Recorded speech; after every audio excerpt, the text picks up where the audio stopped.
So this is section 3.5, which is transformations of functions. So in this section, we're going to be performing a variety of transformations on the parent functions that we learned about in 3.4. We're going to be shifting them horizontally and vertically, left, right, up, down. We'll be stretching them and shrinking them horizontally and vertically, and we will also be reflecting them. You can see here just some of the basic parent functions again: the constant function, the identity function, absolute value, quadratic or square, square root, cubic or cube, and cube root. So these are the functions we're going to be manipulating. Okay. We're going to start with basic transformations, which is shifts. Before we start that, though, I want to make a quick note. Okay. Things inside the function affect x with an opposite operation. What I mean by that is, if we have a function that looks like this, f of x equals the square root of x plus 2. Okay. This plus 2, it's inside the square root function. It's inside that square root.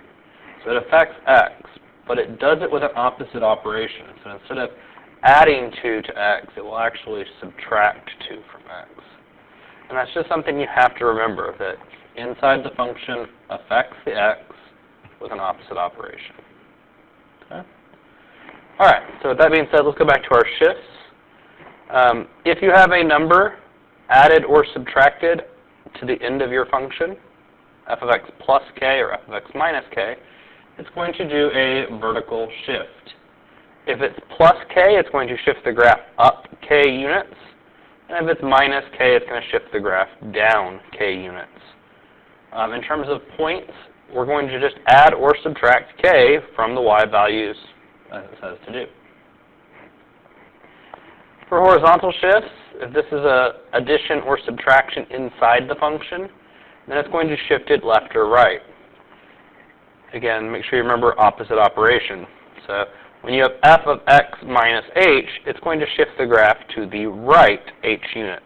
You might think because of the minus it's going to shift it to the left, but the opposite operation thing actually means it shifts to the right. F of x plus h means it shifts the graph to the left h units. Okay. So you just make sure with x's you're careful to do the opposite operation. So let's look at some examples of this. I'm going to draw in my axis lines first. So there's my x-axis. There's my y-axis. Okay. So it asks us to use the graph of the absolute value of x and the points on it to obtain the graph of g of x equals the absolute value of x minus 4. Well, just as a reminder from 3.4, for absolute value of x, we make the x's go from negative 2 to positive 2. And to find the y's, we just take the absolute value of the x's. And remember that an absolute value just makes things positive. So absolute value of negative 2 is positive 2. Absolute value of negative 1 is positive 1. Absolute value of 0 is 0. Absolute value of 1 is 1. Absolute value of 2 is 2. Okay. So this is our parent function. These points are actually here on this graph. Okay. Now we're going to do our transformation. Okay. This minus 4 here is outside the function. It's not inside the absolute value bars. It's outside the function. So it affects the y. So we're going to leave our x's alone, but we're going to do y minus 4. We're going to take 4 away from the y's. So I'm just going to recopy all my x's, negative 2, negative 1, 0, 1, 2. But for my y values, I'm going to subtract 4. So 2 minus 4 gives me negative 2. 1 minus 4 gives me negative 3. 0 minus 4 gives me negative 4. 1 minus 4 gives me negative 3. And 2 minus 4 gives me negative 2. And so these are now the points on my transformed function, and I can plot them. So I have negative 2, right there. Negative 1, negative 3, right there. 0, negative 4, there. 1, negative 3, and 2, negative 2.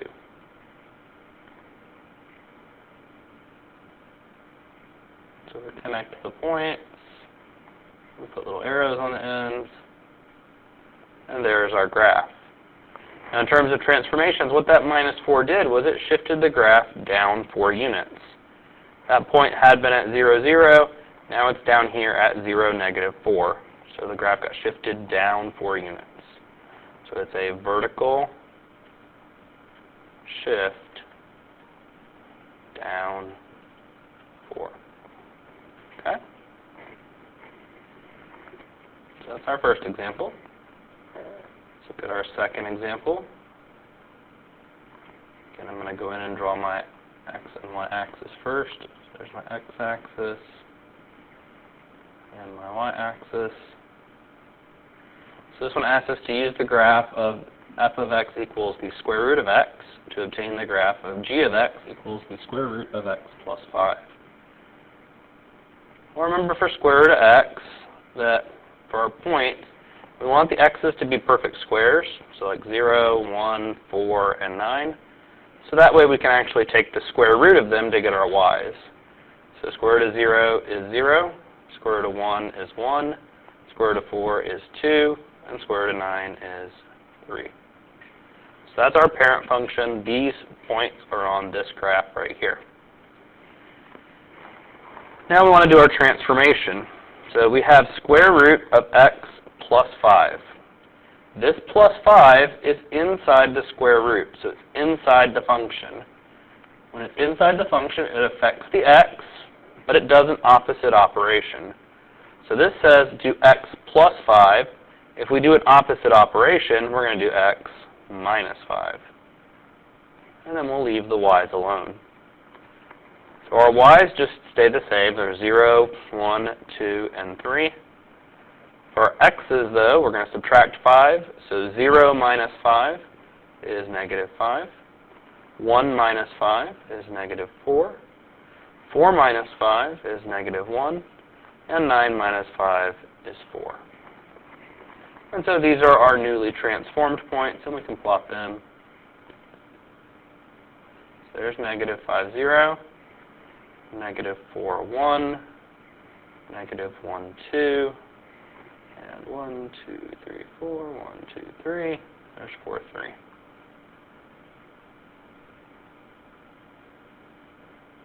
So there's my graph. And so in terms of what happened, this plus 5 caused the graph to shift over to the left 5. This point is supposed to be at 0, 0. It's been moved over to the left 5 units. So we would call that a horizontal shift left 5. Okay? There's the thing, we can actually combine vertical and horizontal into one transformation. And that's what we're going to look at here in this next example. Draw in my axis lines real quick.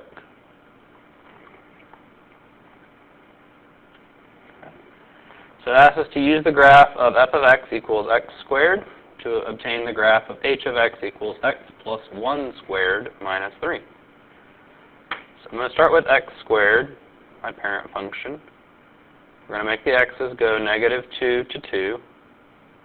And to get our y's, we're just going to square them. So negative 2 squared is 4.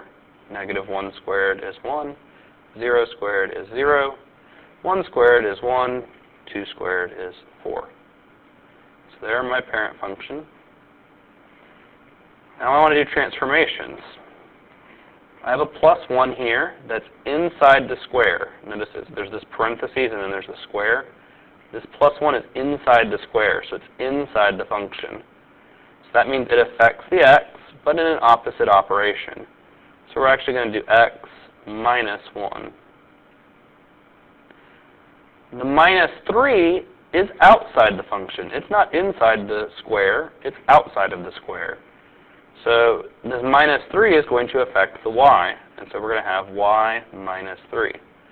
Notice the y, we kept what they did. They said minus 3, we did minus 3. Only the x is opposite operation. Okay. So this time x and y are both changing, so we're going to have to do both transformations.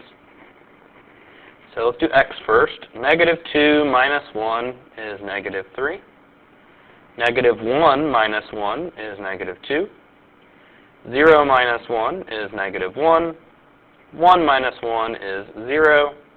2 minus 1 is 1. For our y's, we're going to subtract 3. 4 minus 3 is 1. 1 minus 3 is negative 2. 0 minus 3 is negative 3. 1 minus 3 is negative 2. 4 minus 3 is 1. And then we'll plot those points. So we have negative 3, 1. Negative 2, negative 2. Negative 1, negative 3. 0, negative 2. And 1, 1. And we connect them together. And there's our graph. Now this graph actually has two transformations because of the plus 1 and the minus 1. The plus 1 does a horizontal shift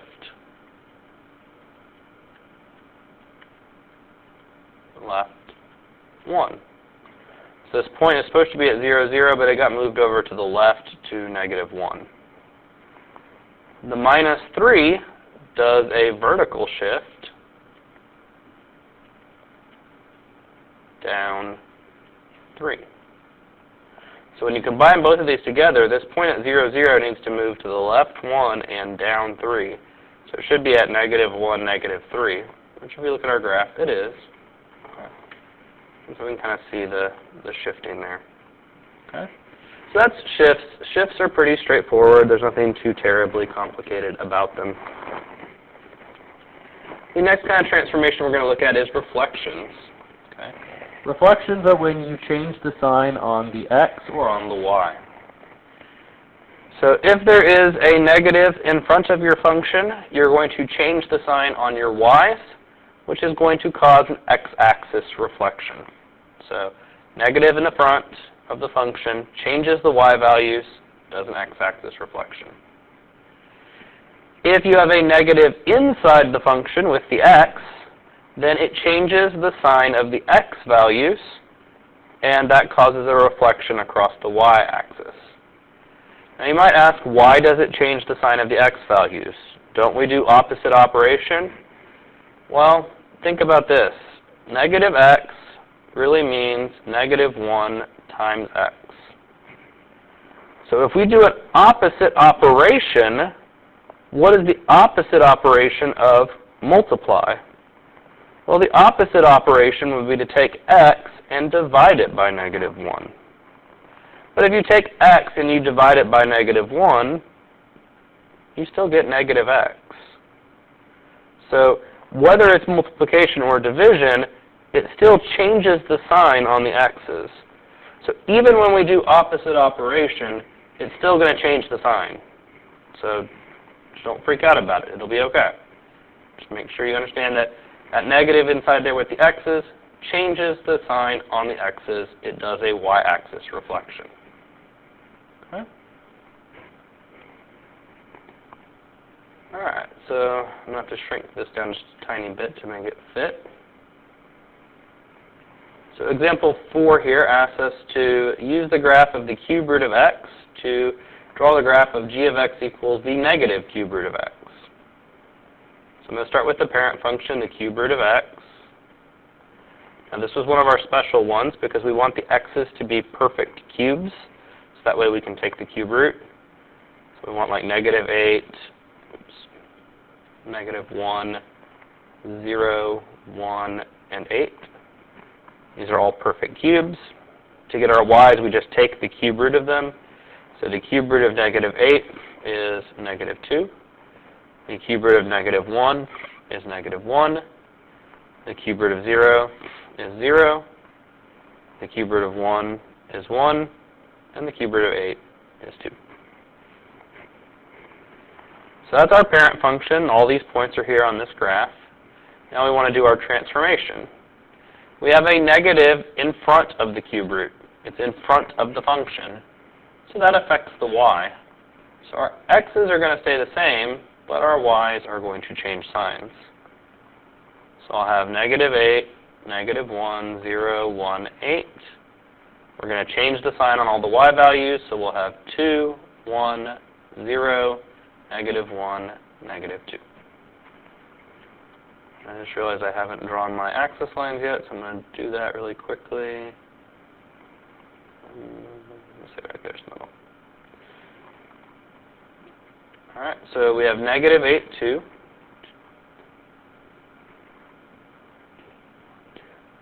Right there. Negative 1, 1. 0, 0. 1, negative 1. And then 8, negative 2.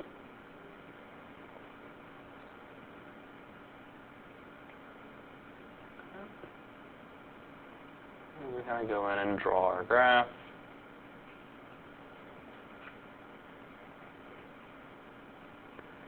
There's our graph.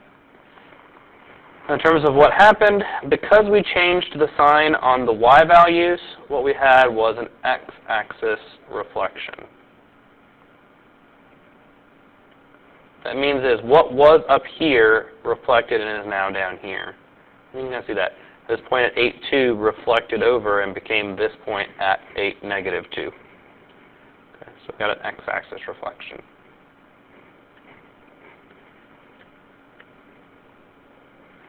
All right, let's look at example 5. Example 5 says use the graph of f of x equals the square root of x to obtain the graph of h of x equals the square root of negative x. Well, we just did the square root of x a minute ago. Here's our points for it again. 0, 0, 1, 1, 4, 2, and 9, 3. For our transformation, we have a negative inside the square root with the x. So it's inside the function. So that means it affects the x. So we're going to have negative x. So the y's will stay the same, 0, 1, 2, 3. The x's will change signs, so it'll be 0, negative 1, negative 4, negative 9. And then we'll plot those points to get our graph. So I have 0, 0, negative 1, 1, negative 1, 2, 3, 4, 1, 2. There, and then negative 9, 3 would be off over here somewhere.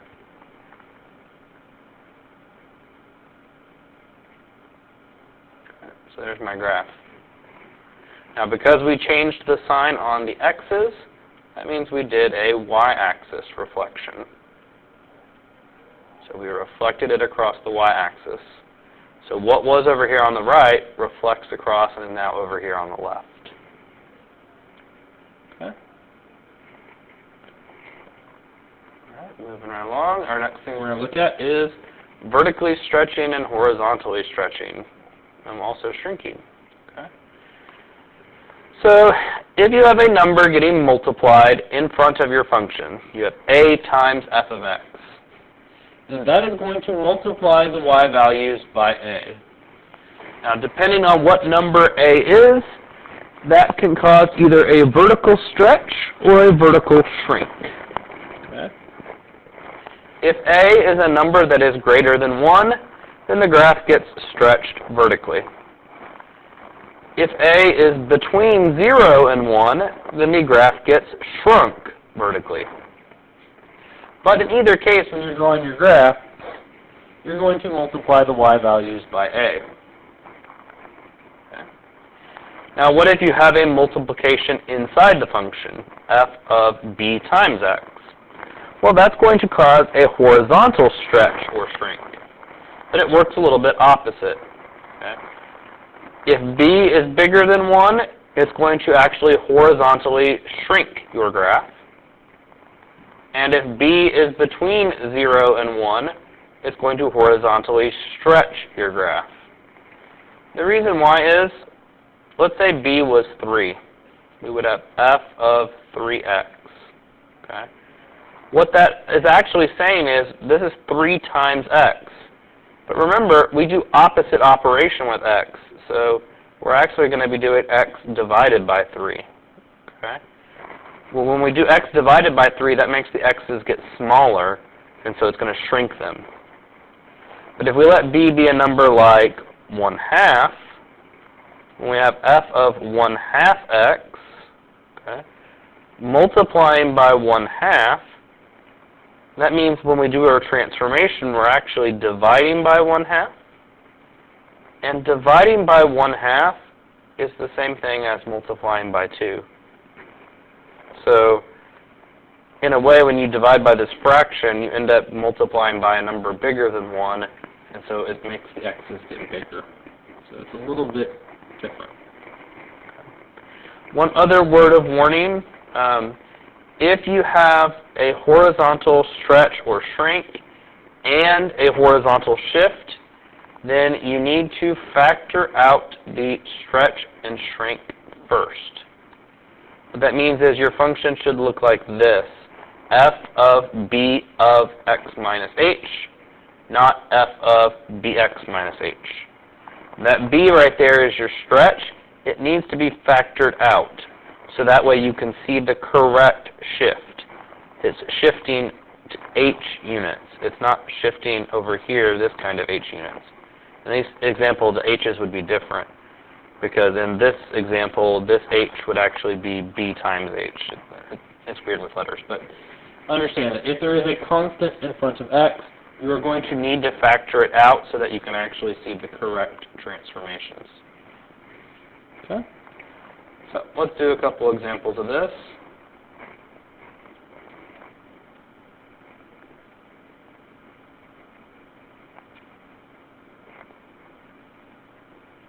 So example 6 asks us to use the graph of f of x equals x cubed to obtain the graph of h of x equals 1/2 x cubed. So I'm going to start with x cubed to the parent function. I'm going to make the x's go -2 to +2. To get my y's, I just cube the x's.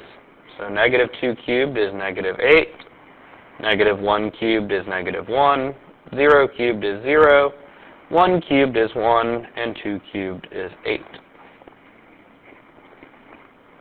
All right, for our transformation, we have 1/2 times x cubed. So that's 1/2 times our function. This 1/2 is outside of the function. It affects the y.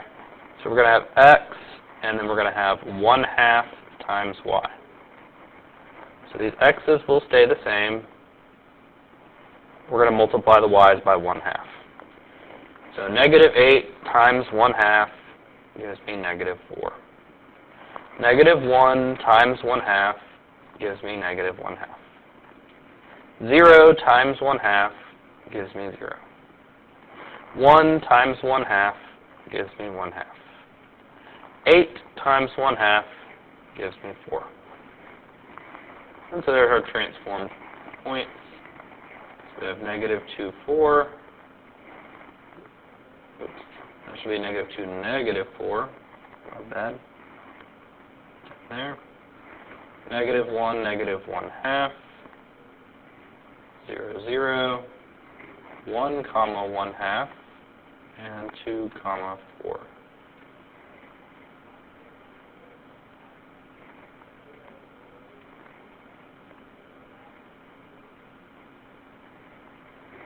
And so there's your graph. And so this is a vertical shrink.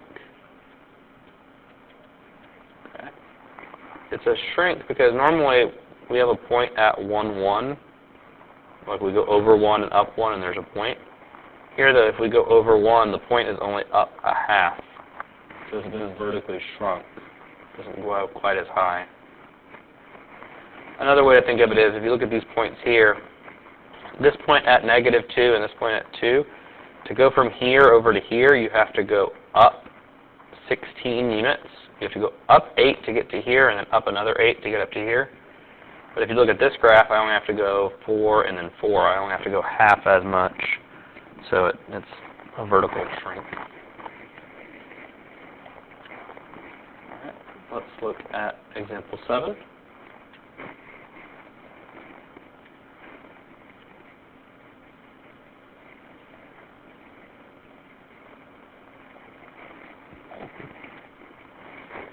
So example 7 says, instead of giving us the parent function, they've given us a graph of a function f of x. And they ask us to use this graph at its points to get a graph of g of x, which is f of 2x.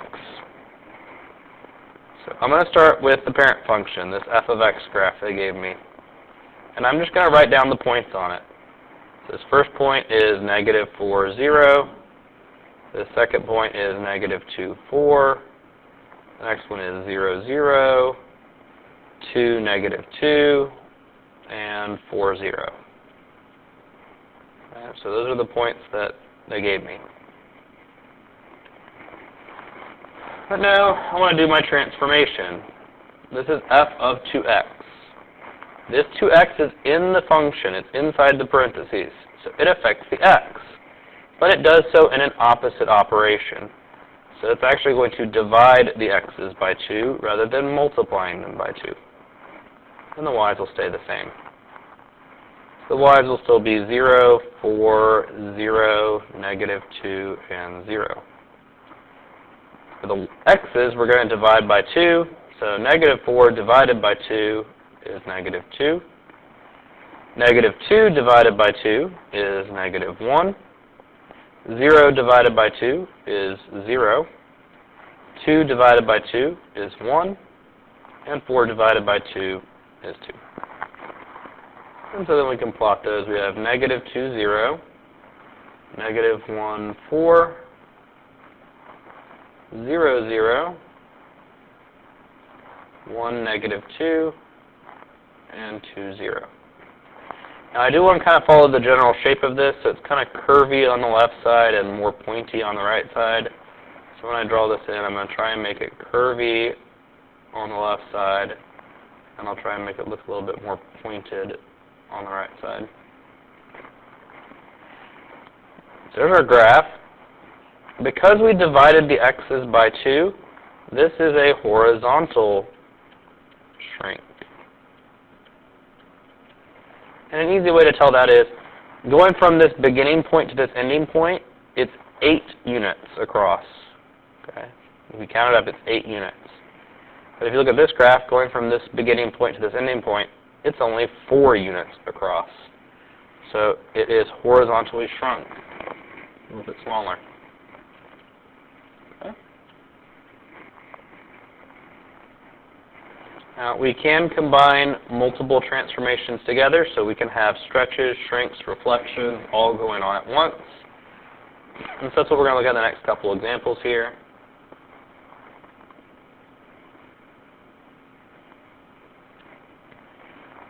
So they gave us the graph of this same f of x function. So I'm going to write down the points for it again. Negative 4, 0, negative 2, 4, 0, 0, 2, negative 2, and 4, 0. So this time they're asking us to find the graph of y equals negative 1/2 f of x minus 1 plus 3. So this thing actually has 4 different transformations. It has a negative, it has a multiply by 1/2, it has a minus 1 inside the function, and it has a plus 3 outside the function. So when I see multiple transformations, I usually try to do x's and figure out what's happening with them first, and then do y's. So look at what's inside the function. Inside the function is x minus 1. So that's the only thing that affects x. We do an opposite operation, so we're going to do x plus 1. Everything else affects the y. So this negative 1/2 that's getting multiplied affects the y, and this plus 3 affects the y. So we're going to have negative 1/2 y plus 3. So let's do the x's first. We're adding 1 to them. So negative 4 plus 1 is negative 3. Negative 2 plus 1 is negative 1. 0 plus 1 is 1. 2 plus 1 is 3, and 4 plus 1 is 5. For our y's, we're multiplying them by negative 1/2 and then adding 3. So 0 times negative 1/2 is 0, plus 3 is 3. 4 times negative 1/2 gives us a negative 2. Negative 2 plus 3 gives us a 1. Negative 1/2 times 0 is 0, plus 3 is 3. Negative 2 times negative 1/2 gives us a positive 1, plus 3 gives us a 4. And then 0 times negative 1/2 is 0, plus 3 is 3. And so we plot our points. So we have negative 3, 3,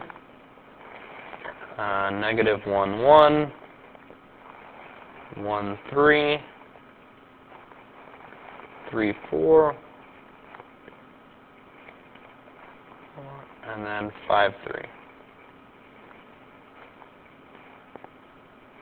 And again, I want to kind of keep this shape of being curvy on the left and pointy on the right. So I'm going to be curvy here on the left. I'm going to be pointy here on the right. Okay. So there's what our graph looks like. Now let's talk through the transformations. Okay. The first one we have is a negative in the front. That negative affected the y, so it changed the sign on the y's. So that means that y's that were positive became y's that were negative. And y's that were negative became y's that were positive. So it means it flipped over the x-axis. So we had an x-axis reflection. The next thing we had is a 1/2 getting multiplied. Because that was outside the function, it affected the y. So it multiplied the y by 1/2. Multiplying by 1/2 is the same thing as dividing by 2. So that created a vertical shrink. And you can actually see it. Going from this point up to the top of this curve was originally 4. Now going from this point down to the curve is only 2. Okay, so it's actually shrunk. It's not as tall as it was. Alright, our third transformation was the -1 in here with the x. That caused the graph to shift right 1. So horizontal shift, we moved it to the right 1 unit. And then the last transformation is the +3. That shifted the graph up 3. So this point that was at the origin, it's going to move over right 1 and up 3, and it'll be at 1, 3, which you can kind of see that point right there. So there are our 4 transformations for this function. Let's look at another one that has multiple transformations.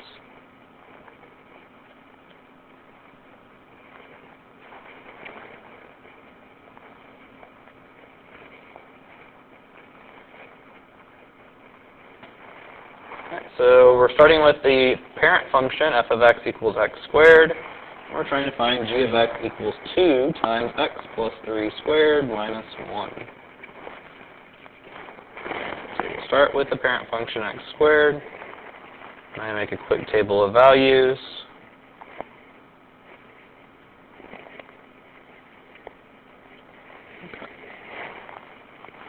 So let's look at what transformations we have. We actually have 3 transformations. We have a 2 out front getting multiplied.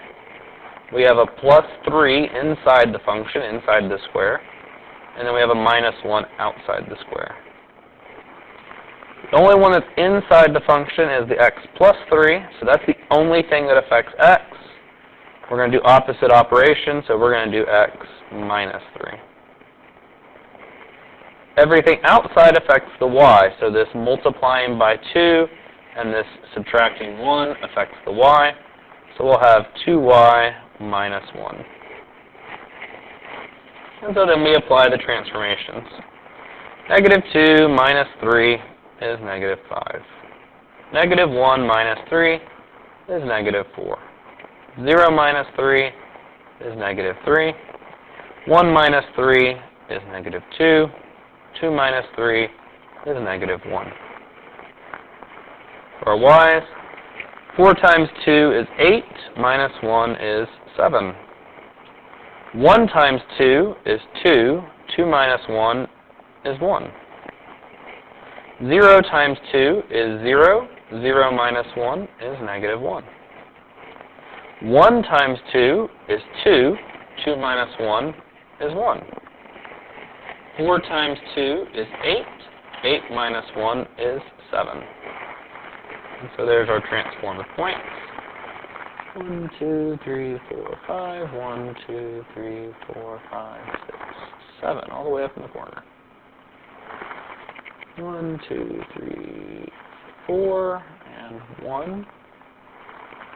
1, 2, 3, and negative 1. 1, 2, and positive 1. And then 1, 1, 2, 3, 4, 5, 6, 7.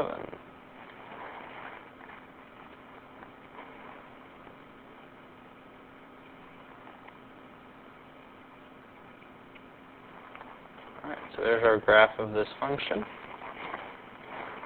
So let's talk through our transformations. The first one was this 2 in front. It affected the y, it multiplied the y's by 2, so it did a vertical stretch.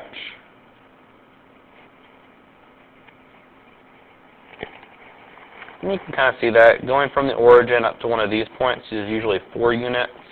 Now going from here up to there is 8 units, so it got stretched out a little bit. Alright, the plus 3 inside the function shifted it left 3. And the minus 1 at the end shifted it down 1. What that means is this point here at the origin had to move over 3 and down 1, so it's at negative 3 comma negative 1, which you can see right here in our graph. So that's what our 3 transformations did.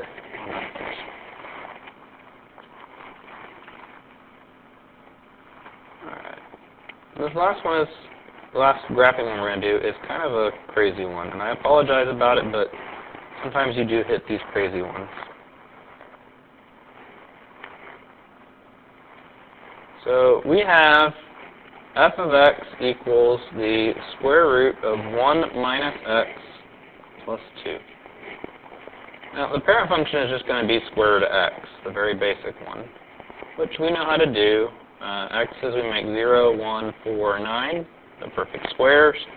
So that way we can take the square root and get 0, 1, 2, and 3. What makes this one crazy is how it is written and what it has inside of it. First off, they wrote these backwards. We usually put the variable first and the number second, and they flip that around. So I'm going to start by rewriting it. I'm going to rewrite it as negative x plus 1 plus 2. So I'm taking this negative x and moving it into the front, and I'm taking this positive 1 and moving it to the back. So it looks like that. Now it looks a little bit nicer, but we have a problem. I have a number in front of x. When I have a number in front of x, remember I have to factor it out. And so what I'm going to end up having is negative 1 times x minus 1 plus 2. I pulled the negative 1 out of this x, but I also had to pull it out of this one when I factor. This is what it looks like. So it's a little funky because of that. It looks a little weird. But we can still do it. This has 3 transformations. It has the negative 1 getting multiplied. It has a negative 1 here for subtraction. And it has a plus 2 here at the end. These two are both inside the function. So that means they affect x, but we do opposite operations. So instead of multiplying by negative 1, we're going to divide by negative 1. So we'll have x divided by negative 1. And instead of subtracting 1, we will add 1. For our y's, this plus 2 is the only thing outside of the function, so it's the only thing affecting y. So we'll have y plus 2. Alright, so let's apply them. 0 divided by negative 1 is 0. 0 plus 1 is 1. 1 divided by negative 1 is negative 1. Negative 1 plus 1 is 0. 4 divided by negative 1 is negative 4. Negative 4 plus 1 is negative 3. 9 divided by negative 1 is negative 9. Negative 9 plus 1 is negative 8. For our y's, we're just adding 2, so 0 plus 2 is 2. 1 plus 2 is 3. 2 plus 2 is 4. And 3 plus 2 is 5.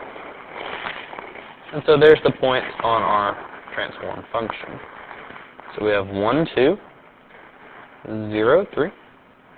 1, 2, 3, 1, 2, 3, 4. There's negative 3, 4. And 1, 2, 3, 4, 5, 6, 7, 8. 1, 2, 3, 4, 5. Way up there in the corner is my last point.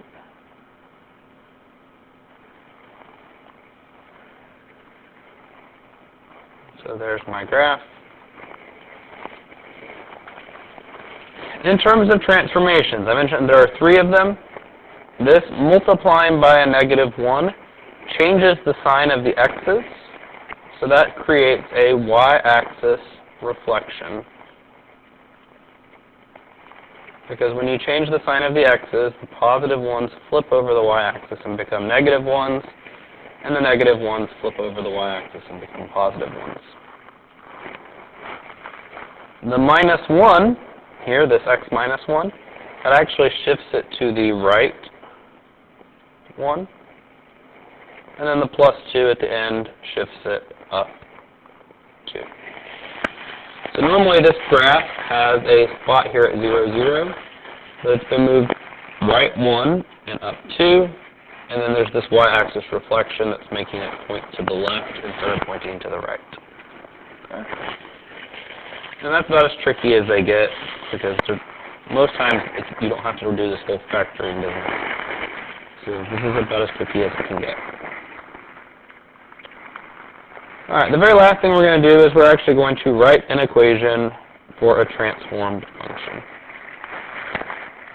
Our directions in example 11 ask us to find a function that is finally graphed after the following three transformations are applied to the graph of y equals the absolute value of x. First thing they want me to do is shift it left 2 units. So to do that, I'm going to have the absolute value of x, but I want to shift it to the left, so that's a horizontal thing. That affects the x. So to do that, I need to say x plus 2 inside the absolute value. It has to be plus 2 because remember it has to be opposite. So if I want it to go left, I have to add 2. Because when we do opposite, that would actually subtract 2 and shift it over to the left. Okay. The next thing they'd like me to do is they'd like me to shift it up 3 units. To do that, I need to put a plus 3 at the end. So I'm going to have y equals absolute value of x plus 2 plus 3. So this plus 2 shifts it to the left 2. This plus 3 shifts it up 3. The last thing they'd like me to do is reflect it about the y-axis. Now if I reflect it about the y-axis, it means that a point that is here is going to flip across the y-axis and be over here. So what changes, the x or the y? Well, if you're going from the right to the left, the x is what's going to change. So we're going to put a negative inside here with the x's.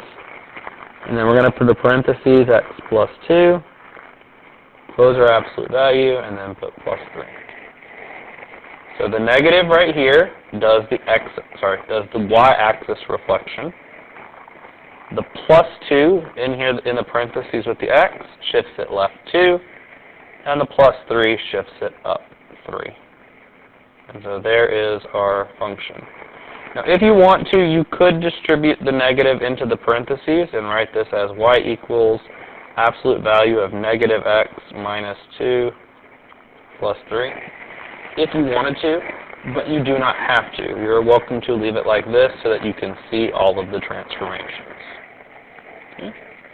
that is it for our 3.5 notes.